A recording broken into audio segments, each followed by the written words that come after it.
I've been a paratransit driver for 9 years. I'm a shop steward as well as what we call a BTW trainer.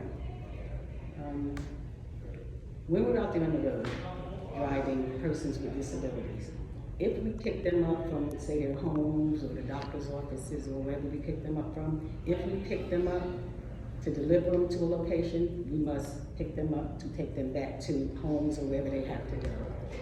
We've been stuck in storms, floods, tornadoes, and we have to get these people. If anyone is familiar with the Newark area, say our base is in Newark, and we go from Newark to Randolph, Patterson, Dover, Edison, we have to get these people back to where we got them from.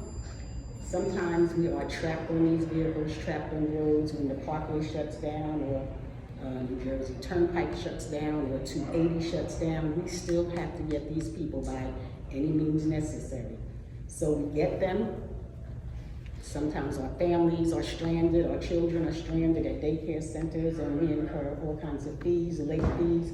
We get back to our base. If we get back safely, we're stuck there.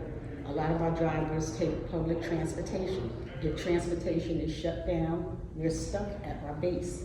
There's been a couple of times where we have had to leave our buses on the highway, and one of the drivers recently had to walk back to base.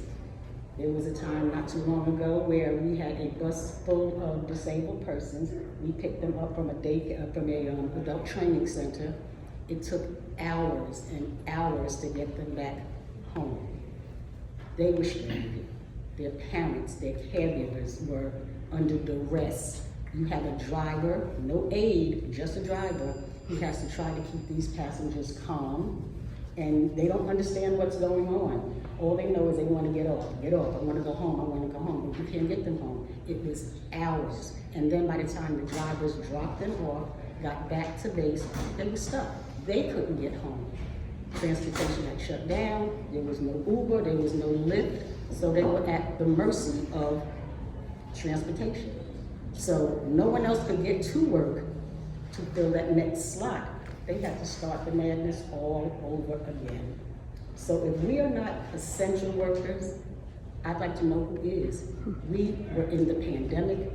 We did not stop transporting passengers. They had to go to dialysis. They had to go to doctor's appointments. We had to do it.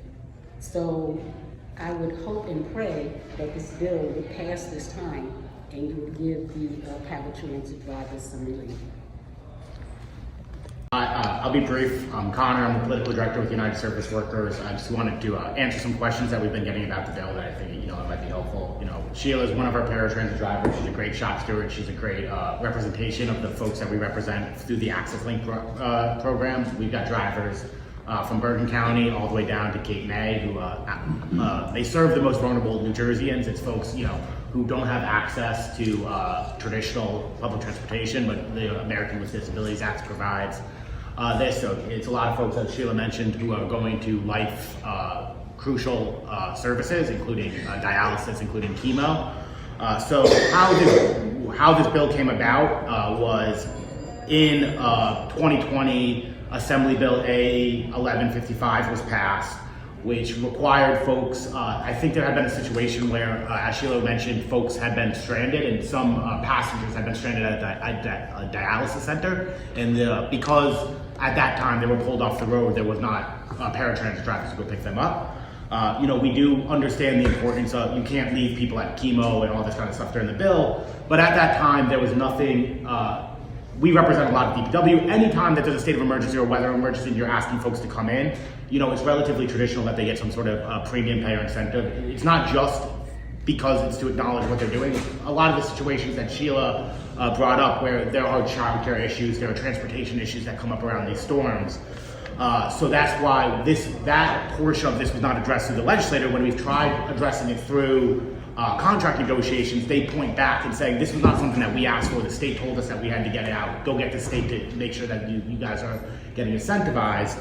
So that's how we came back. We do acknowledge the crucial role that these folks play to get New Jersey's most vulnerable residents to their appointments, but they should be able to not be asked out there And just as a point of comparison, because I know some legislators have brought this up, how this works for non-subcontracted New Jersey transit drivers, when there's a state of emergency, they're not providing, so they're sent home at straight pay. So they're getting a full day's pay a lot of times, which is upwards of $10 to $15 an hour higher than the subcontracted rate to stay home, where our drivers are being asked to drive through the storm at $20 an hour. And so we're just looking to rectify that.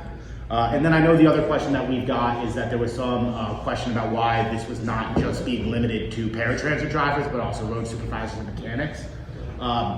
The mechanics, while there's a snowstorm, are plowing in and out of the yards to get the buses in and out. The buses can't get in and out of the facilities without it being plowed through, and that's part of the mechanic's job. But maybe more importantly, as Sheila highlighted a couple of times, especially during the storms, it's not unheard of for these buses to break down. We've had mechanics go and fix during a snowstorm on the side of the road a van with passengers on it. So there has to be support staff, and I think they will not put people out on the road without road supervisors. So that's why those two groups were included with the paratransit drivers. And mechanics being asked to come in, and road supervisors face the same public transportation and childcare options that the driver will face getting in and out. So I just want to clarify those points, because I know that we've gotten some questions about why that was the scope of the bill and where this is coming from.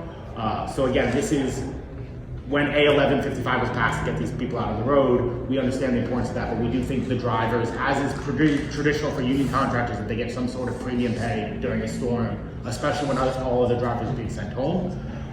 So again, I just want to clarify that, and I appreciate everyone for the time, and happy to answer any questions if there are. I'll open the questions in a second. I do want to make